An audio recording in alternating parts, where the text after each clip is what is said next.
Hey everybody, day one of IFT is now done. I got up early, I went jogging for an hour in the 90-degree heat down here in New Orleans, so that was quite a way to start the day. And I found myself in several sessions that had to do with infants and toddlers. Some of you may know the next U.S. Dietary Guidelines for Americans 2020-25 will be covering now 0 to 2 years old for the first time. So I did go to a few sessions that related to that topic, and I learned some interesting stats. The first thing I learned was that 28% of toddlers fall short in dietary fat intakes.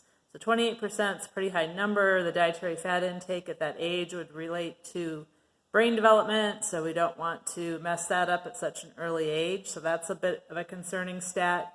I also learned that repeated exposure of fruits and vegetables for 8 to 10 days in the age group 4 to 24 months helps increase acceptability. So repeated exposure for 8 to 10 days, and what was interesting about this study is it really did require exposure each day, today, tomorrow, the next day, for 8 to 10 days. If you do it, say, one day this week, one day next week, didn't have the same level of increased acceptability for fruits and vegetables among that young age group.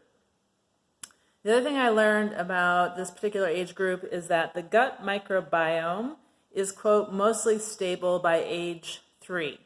So the speaker used the term founder's advantage, meaning the bacteria are like little founders that go in and colonize that young gut microbiome. And there's this idea in the scientific community among some researchers that really it's kind of all set up in those first years of life, and then as an adult, it's not that changeable.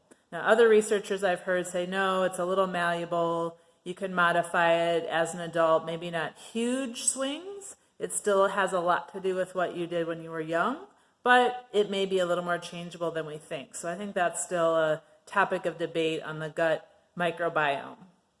I also went to a talk on big data, future of food, and there was one little stat that really caught my ear. They said that there are 65 product categories right now in the supermarket. So, food, beverage, supplements, whatever it may be in our supermarkets.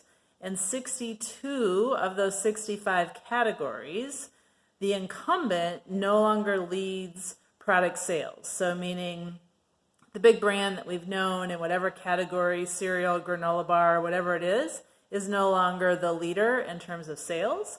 Said differently, the small brands are coming on strong. And I know at Foodscape Group and my company and research that we're doing, we're following the incubators and accelerators and all the various groups very closely to see what new brands are sort of coming to market and which ones maybe are gaining scale and why, especially why from a nutrition, health, and wellness perspective. So 62 of the 65 categories, the incumbent no longer leads. Now, tomorrow will be day 2 here at IFT. I have an early morning talk over breakfast on personalized nutrition.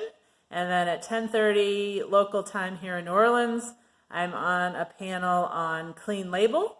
So if you're in town, I hope you can make it to that talk. Say hello, I'd love to meet you, and I'll report out again tomorrow for day 2 here at IFT.